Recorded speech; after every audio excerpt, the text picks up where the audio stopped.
हाँ सर, किस संबंध में ज्ञापन दिया आपने?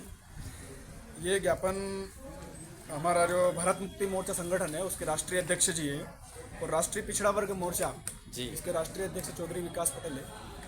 उन्होंने इस आंदोलन को घोषित किया है कि भारत में कुत्तों, बिल्ली और हिजड़ों की गिनती हो रही है, लेकिन जो ओबीसी वर्ग के, जो पिछड़े वर्ग के भाई है, उनकी गिनती नहीं हो रही है।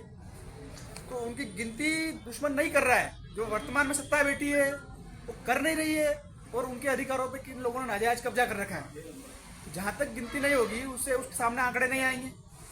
तो हम इसके लिए मांग कर रहे हैं कि देश भर में ओबीसी की जाति आधारित गिनती हो, तो जिससे उनकी संख्या के अनुपात में उनको हिस्सेदारी मिले। और जो दूसरा मुद्दा हमारा है कि भारत में जो सुप्रीम कोर्ट ने 8 अक्टूबर 2013 को जजमेंट दिया कि ईवीएम मशीन जो है ये इससे free fair and transparent election नहीं हो सकता है, तो आज तक उस मशीन को बंद नहीं किया गया है।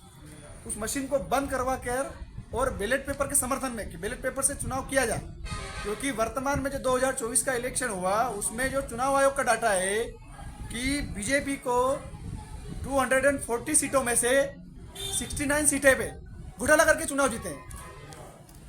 ये चुनाव आयोग का डाटा है।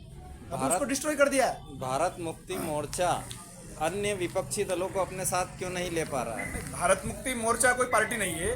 भारत मुक्ति मोर्चा जो है एक संगठन है, एक विचारधारा का संगठन है और हमने इसके लिए बहुजन क्रांति मोर्चा एक प्लेटफॉर्म बनाया हुआ है। हम कह रहे हैं कि आप एक साथ मिलकर हम इसके लिए लड़ाई करते हैं, जो हमारे मुद्दे हैं उनको लेकर। महाराष्ट्र और हरियाणा के में भी ईवीएम का मुद्दा उठा था, उसके बाद क्या जनजागृति फैली है ईवीएम के विरुद्ध?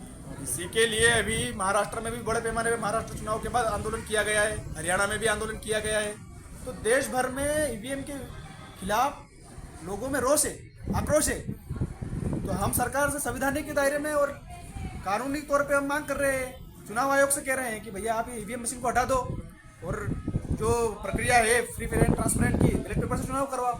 आज के बाद अगर यदि आपकी मांगों पर विचार नहीं किया गया तो इसके बाद अगला चरण आपका आंदोलन का क्या रहेगा?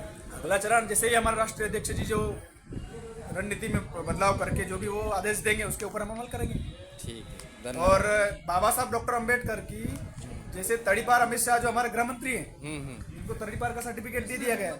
उन लोगों ने महामानव डॉक्टर बाबा साहब अम्बेडकर को अपमानजनक उनकी बातें की गई संसद में। इस विषय को लेकर भी आपने अभी आपत्ति ज्ञापन दिया। ये 3 विषय हमारे मुख्य थे इसमें। कौन कौन से विषय जरा एक तो बार? ओबीसी की जाति आधारित जनगणना करनी और ईवीएम हटाकर बैलेट पेपर के समर्थन में, और तीसरा जो मुद्दा है कि महामानव डॉक्टर बाबा साहब अम्बेडकर के ऊपर लोकसभा में संसद में उन्होंने अभद्र टिप्पणी की है गृह मंत्री अमित शाह ने, उसके विरोध में ये हमने ज्ञापन दिया है। धन्यवाद। अपना नाम बताएं सर। मेरा देवेश कुमार नाम। ठीक। यार बताइए क्या बोलते हैं।